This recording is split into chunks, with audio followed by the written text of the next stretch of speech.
You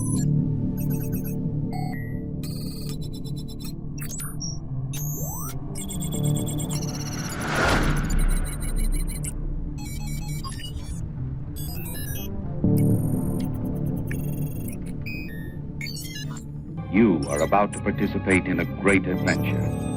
You are about to experience the awe and mystery which reaches from the inner mind to the outer limits.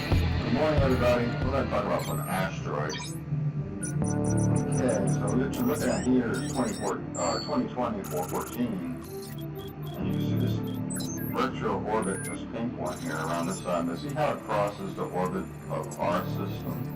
So this solar system comes with it many objects. So let's see what I can show you. Let's talk about near-Earth asteroids, NEAs. These are asteroids in a near-Earth orbit without the tail or the coma of a comet. As of March 5th, 2020, 22,261 near-Earth asteroids are known, 1,955 of which are both sufficiently large and come sufficiently close to Earth to be considered potentially hazardous. Let's talk about this a little bit, get some understanding.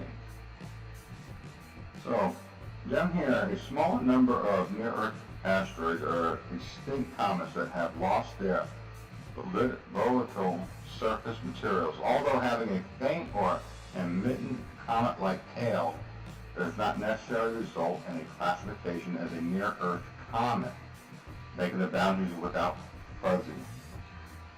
somewhat fuzzy, right? The results of the near-Earth asteroids are driven out of the asteroid belt by gravitational interaction with Jupiter. So that's supposed to make you feel good, right? But then they also have, let me show you, Pan-STAR. So, just so you might want to sleep a little bit better, you know Pan-STAR, the Panoramic Survey Telescope and Rapid Response System called Pan-STARRS 1. Okay, so that might comfort you a little bit, but what comforts me is more that Psalm 91 is really real. Okay, so you got Pan-STAR watching the sky so you can sleep comfortably, but we're seeing a lot more asteroids and a lot more comets and a lot more meteorite showers, so let's go on. So we're back to near-Earth asteroids. So many asteroids have natural satellites. Okay, and satellites are, you know, the planets. Let's just do a little bit of satellite looking here. Let me show you these satellites up close.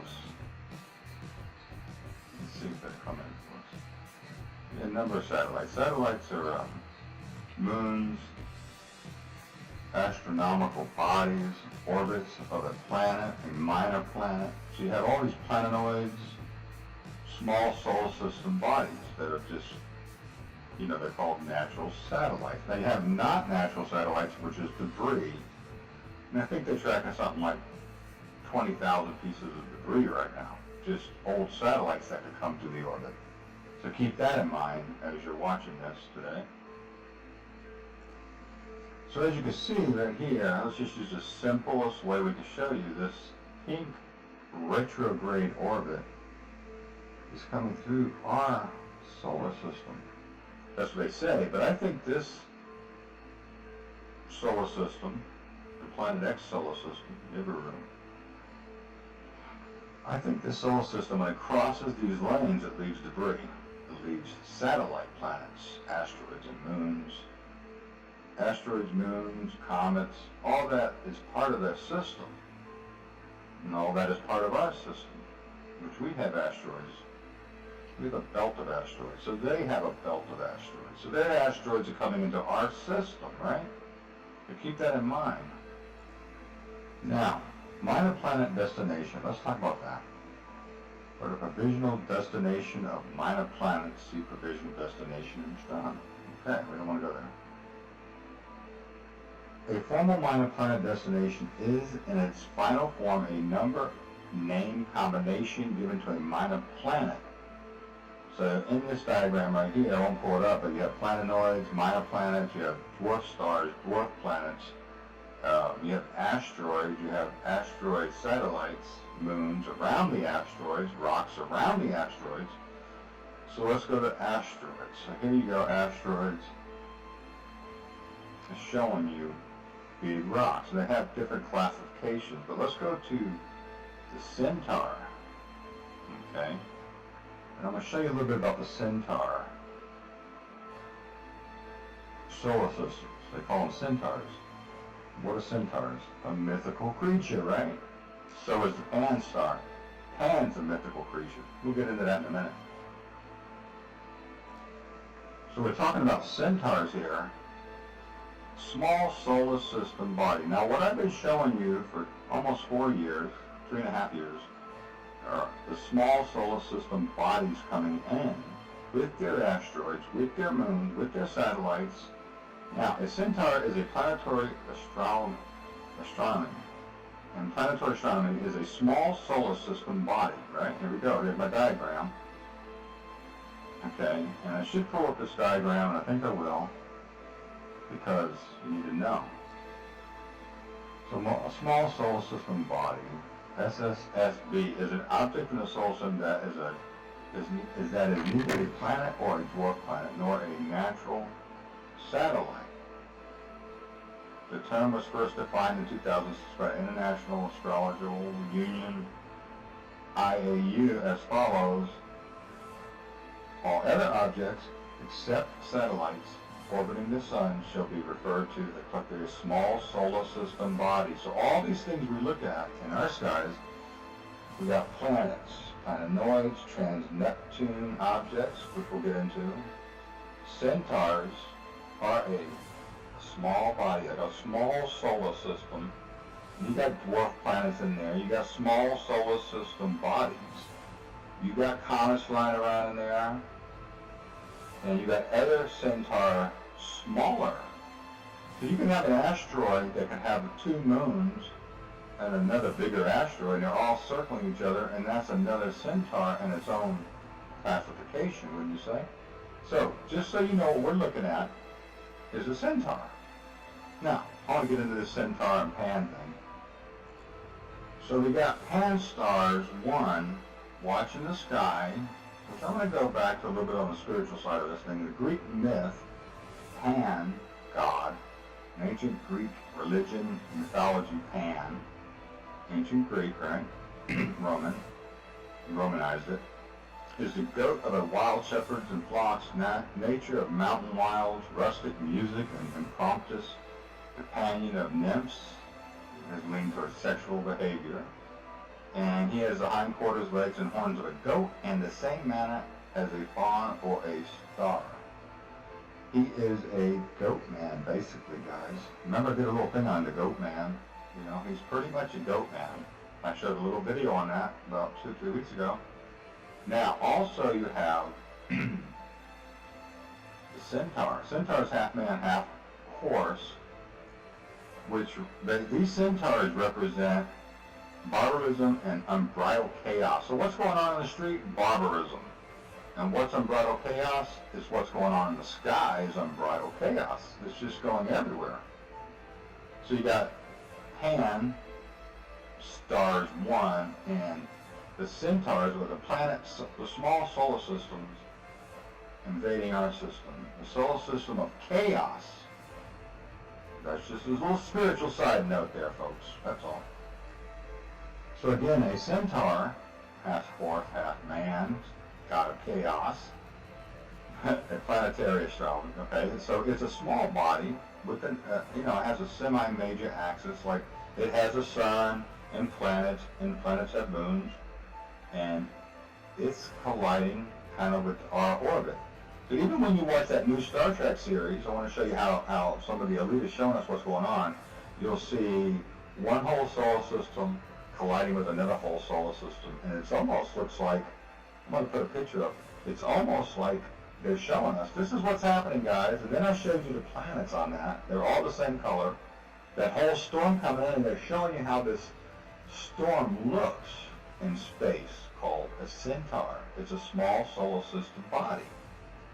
So to give you kind of like my view on this, as I read this stuff from NASA, it's never out there by the asteroid belt, or by Pluto, or by Jupiter. It's never that far out. It's we're showing it in the skies. You could see the planets like the other night on Rice Ranch. You could see the planets. So I'll keep going on this.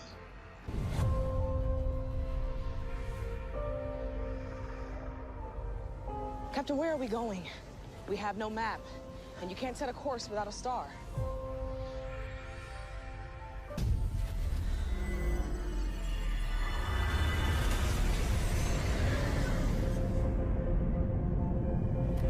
Great unifiers are few and far between, but they do come. Often such leaders will need a profound cause for their followers to rally around.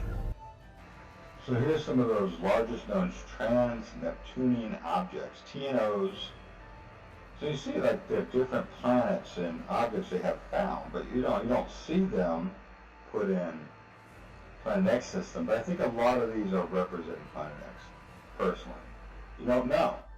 And so I want to continue this with dwarf stars. A dwarf planet is a planetary massive object that does not dominate its region of space as a true classified planet does, and is not a satellite. That is, it is in direct orbit of the sun and is massive enough to be plastic. I don't understand that. Maybe some of you guys do. For its gravity is maintained in a hydrostatically. Okay, so basically it's saying it's got a same kind of orbit we have around the sun. So I come back to my little chart over here, and you can see it has an orbit around our sun, but in itself, it's a dwarf star. But with that dwarf star, it does have its own planets that go around it. You get it? So keep watching, guys. I'm going to show you some asteroids. Last week, New Jersey had a couple. Middle of the country had a couple. Overseas, they're having them all the time. But you notice how this thing crosses. When it crosses all the Centaurs garbage, asteroids, everything, you see how it slings around the sun? So they say it's been here since 2012, I think I've been hearing. So it's been doing this. And I don't know what the timing is. I don't get into the timing because I don't understand it all. But, for being awake 3.5 years, I understand that we're colliding with this system like you see right here. Okay, what else could I show you here? So you see this retro orbit. It's a different angle. Okay?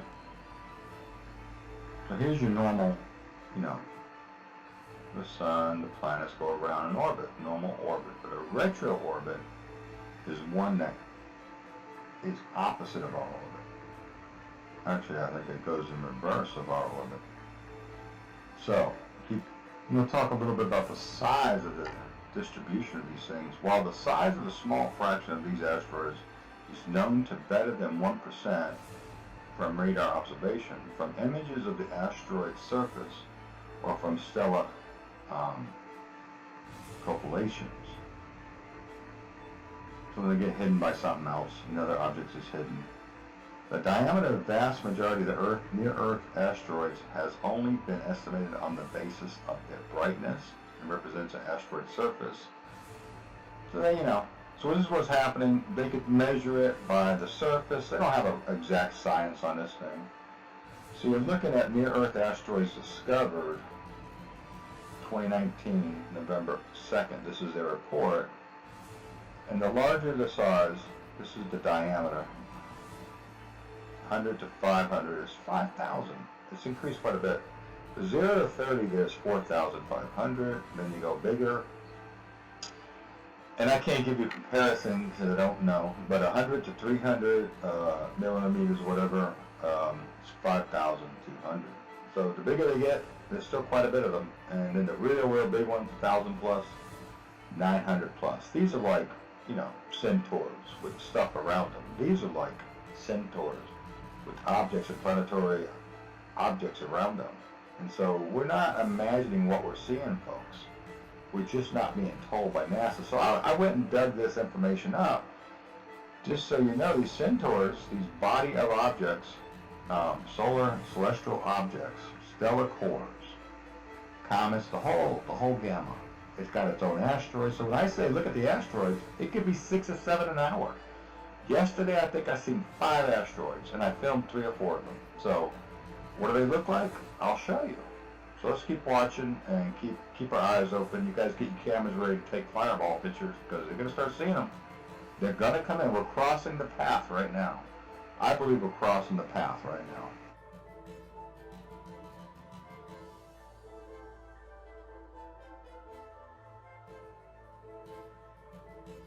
So as you're looking at this Centaur in the Star Trek episode, it's showing you, and they were saying there's a storm coming. We have to get out of this. We have to get under cover. And then the ship shows up. Well, later on they're talking about the Klingons and how they're at war with the Klingons. So is the Space Force real? Is all this stuff real? And they're just giving us a little heads up. You got me? Looks like they're revealing something to me.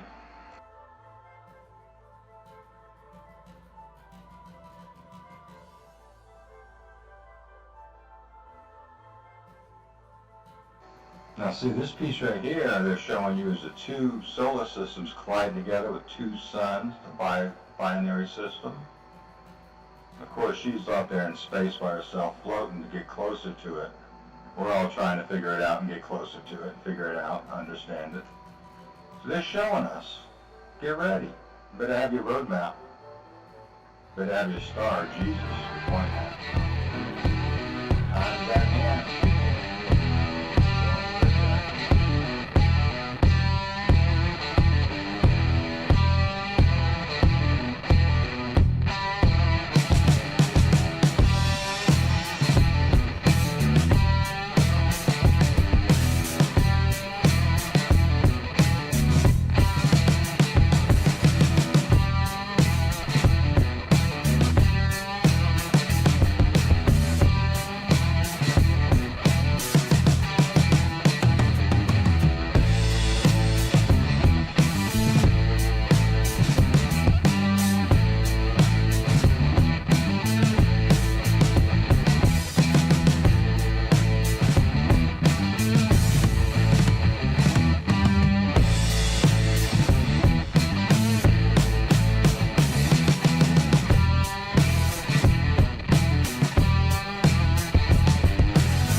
Berlin, folks, Berlin. Bad.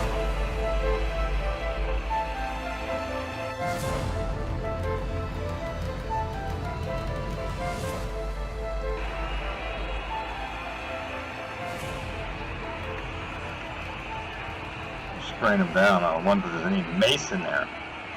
Is that just all water? Why would you just want to water the people down? You're spraying chemicals on them.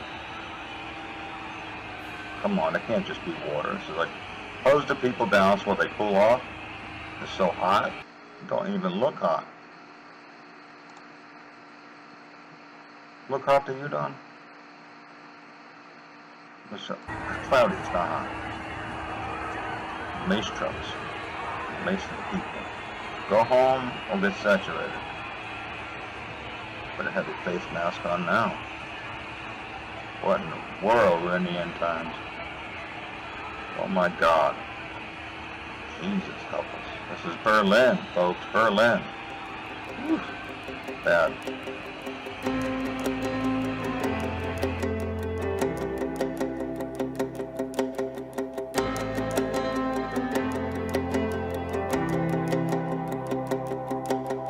I'm the one who held the nail. It was cold between my fingertips. I've hidden in the garden. I've denied you with my very lips. God, I fall down to my knees with a hammer in my hand. You look at me, arms open, forgiven, forgiven. Child, there is freedom from all of it.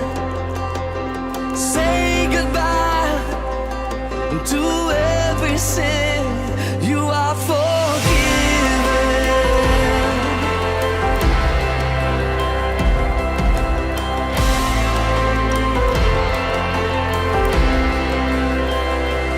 I've done things I wish I hadn't done. I've seen things I wish I hadn't seen. Just the thought of your amazing grace, and I cried, Jesus, forgive me. God, I fall down to my knees with a hammer in my hand. You look at me, arms open, forgiven, forgiven. Child, there is freedom from all of it. Say goodbye to every sin. You are forgiven.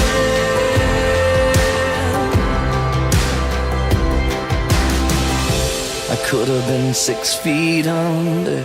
I could have been lost forever.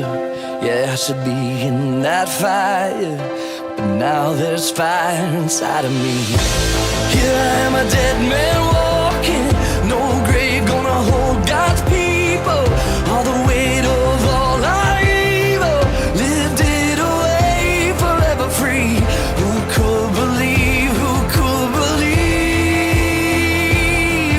Forgiven, forgiven.